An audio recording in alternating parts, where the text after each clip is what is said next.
je suis Nadège du blog Vegan Bio et de la boutique Market Leg. Aujourd'hui, je vous propose une recette crue végétalienne de purée, mais pas de la purée de pommes de terre.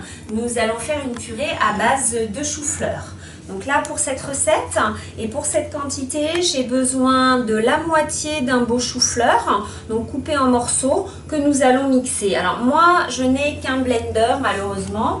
L'idéal, je pense quand même pour cette recette, ce sera beaucoup plus rapide, c'est de prendre un mixeur avec une lame en S. C'est comme, voilà, ça c'est une lame en S. Donc moi, le mien, il est un petit peu... à la fin de sa vie, le pauvre, mais bon voilà, c'est pour vous montrer, je pense que ça marcherait très bien. Donc absolument pas besoin pour cette recette d'avoir un blender ultra puissant. Voilà, moi j'utilise parce que c'est tout ce que j'ai. Donc d'ailleurs, pour mixer d'abord, plutôt que de mettre le chou-fleur, justement parce que j'ai un blender, sinon dans un mixeur classique, vous pouvez commencer par mettre le chou-fleur, aucun problème. Donc j'ai besoin de noix de cajou, une tasse de noix de cajou trempée. Donc vous faites ça la veille par exemple ou quelques heures avant, que vous mettez au fond. Du coup, si c'est un blender que vous avez comme moi, il vaut mieux commencer par les noix de cajou qui, comme elles sont trempées, vont faire un petit peu une crème, donc ce sera un petit peu plus facile de les mixer. Ensuite, donc vous pouvez ajouter je vais déjà, d'ailleurs moi c'est pareil, je vais ajouter ça. Alors pour cette recette, j'ai besoin de purée de sésame. Alors de la purée de préférence crue. Bien sûr, vous trouvez très facilement de la purée de sésame ou encore appelée tahini dans les magasins bio. Sachez tout de même qu'elles ne sont en général pas crues. Tout simplement parce que soit les graines ont été carrément toastées avant, soit parce que la meule qui écrase donc les oléagineux, la pression fait que la température monte très très vite et largement au-dessus de 45 degrés. De la purée de sésame crue, une cuillère à soupe pour cette recette. Ensuite, je vais rajouter un petit peu de sucrant. Vous pouvez vous en passer, mais ça adoucit le goût. Et puis c'est une recette de fête. Donc, une cuillère à soupe de sirop d'agave ou de nectar de coco, si vous avez du nectar de coco, qui est à bas indice glycémique. Ensuite, j'ajoute mon chou-fleur. Donc là, à peu près la moitié d'une tête de chou-fleur.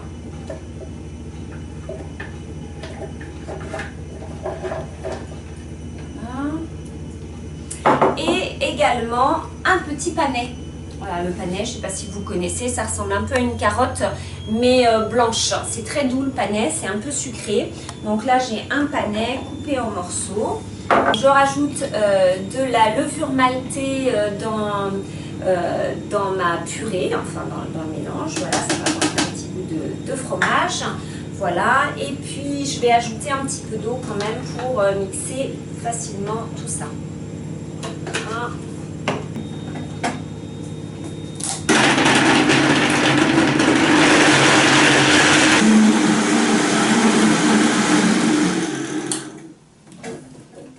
Voilà, alors laissez un petit peu de texture, sinon vous aurez une crème. La purée, c'est quand même pas tout à fait lisse, à moins d'avoir de la purée industrielle. Donc voilà, j'ai une belle petite texture. Vous voyez.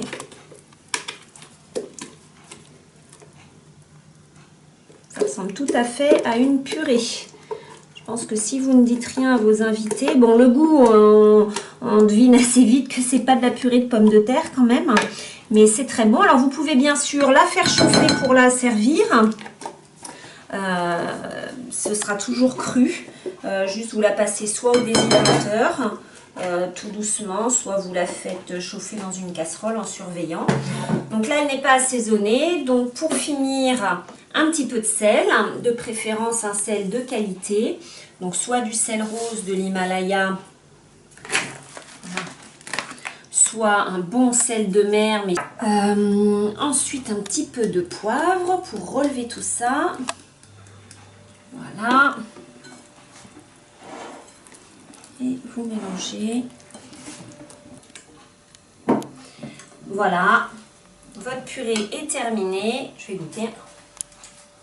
Goûtez toujours. Ça manque encore un peu de sel. Le panais est assez sucré quand même. Enfin, il est très doux du moins. Là, mon chou-fleur est bien frais, donc pas du tout piquant.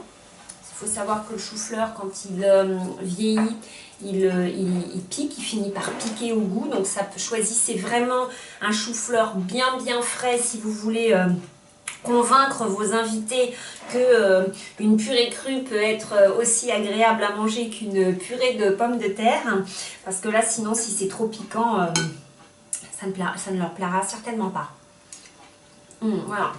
Donc vous assaisonnez à votre convenance et vous avez une belle purée qui peut vous servir comme accompagnement de plusieurs plats.